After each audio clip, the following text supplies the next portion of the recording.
vamos a continuar con el curso. La semana pasada vimos cómo crear un pequeño workflow y hoy me gustaría compartir un poco los objetos que hay dentro de lo que es el diagrama de workflow.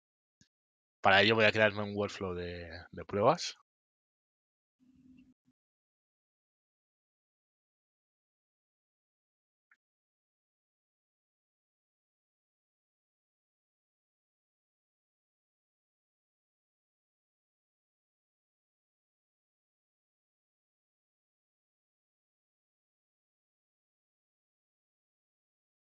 Vale, aquí tendríamos el workflow, como ya vimos la semana pasada, y aquí en la izquierda tenemos los diferentes objetos que podemos utilizar. Bueno, a priori no todos son objetos, sino son opciones para utilizar, pero las vemos todas y ya está. Por defecto, si yo clico en el diagrama, se me mueven todos los objetos, ¿vale? Se me mueve el diagrama en sí. Aquí tenemos para seleccionar objetos, para marcar varios objetos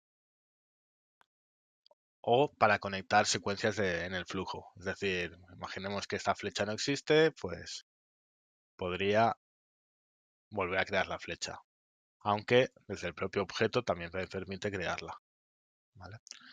Luego tendríamos los eventos, que sería el evento de inicio, es decir, el workflow se invoca desde el portal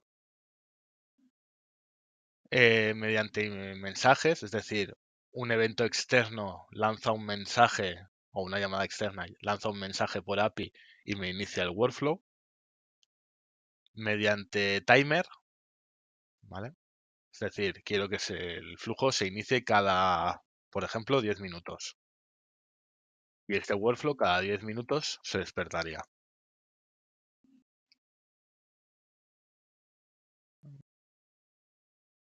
Luego tenemos el end event, que sería cuando finaliza el flujo, pues llega al final, que sería esta bolita. O el terminate end event, que al final es para cuando tienes un proceso en paralelo y quieres finalizar una de las ramas, pues pasarías por el terminate en vez de por un end event. Luego tenemos las tareas. Dentro de las tareas tenemos la que ya vimos, tarea de usuario. Tenemos servicios, donde aquí podríamos llamar a una API, sea del API Hub o una API externa que tengamos. Podemos seleccionar el método, indicar variables y el token. Luego tenemos los scripts. Aquí podríamos crear un script.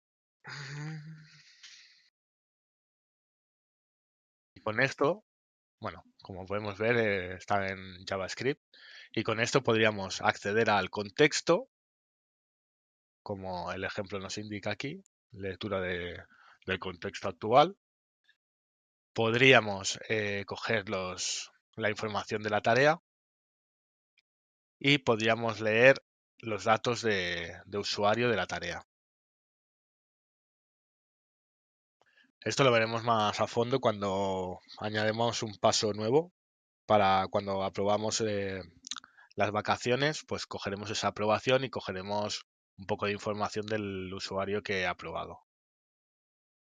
Y luego también podríamos añadir nuevos nodos dentro de nuestro contexto. Aquí lo que está haciendo es eso. Está creando un nuevo nodo con nomenclatura JSON y lo está añadiendo dentro de nuestro contexto. Luego, ¿qué más? Aquí tendríamos el envío de mails. En el envío de mails, pues pondríamos la dirección que quisiéramos, dirección de envío, la copia, copia oculta, subject o asunto, y luego podemos elegir entre texto plano o un HTML. Si le damos a HTML, podemos crear un fichero. Ponemos text HTML. Y aquí pues podríamos escribir un HTML cualquiera.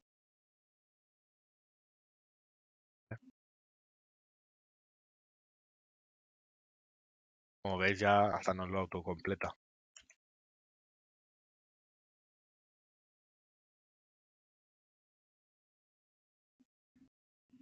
Eso serían las tareas que tenemos para insertar. También hemos visto los eventos y ahora faltaría los gateways. ¿Qué son los gateways? Son las formas de tratar el flujo en tiempo de ejecución. Tenemos el exclusivo, el cual vamos a añadir dos tareas para poder hacer ejemplo. El cual nos permite hacer un if dentro del flujo. ¿Vale? Es decir, aquí podemos poner una condición y por esa rama pasará si se cumple esa condición. Si no, pues pasará por la de abajo, siempre y cuando marquemos por default. Y luego tenemos el gateway parallel, que sería ejecución en paralelo de un flujo. Igual que el exclusive solo nos dejaba tirar por un camino u otro, dependiendo del valor, en este se ejecutarán las dos tareas bueno, las dos tareas no, perdón, las dos ramas a la vez. Y también nos permite volver a unir el flujo que habíamos separado. Por ejemplo, yo ahora pongo aquí un parallel gateway y lo puedo conectar otra vez para finalizar. Bueno, para finalizar no, para unir el flujo. Entonces aquí sí que lo podría enviar hacia el eneben y, por ejemplo, el star hacerlo llegar al parallel gateway.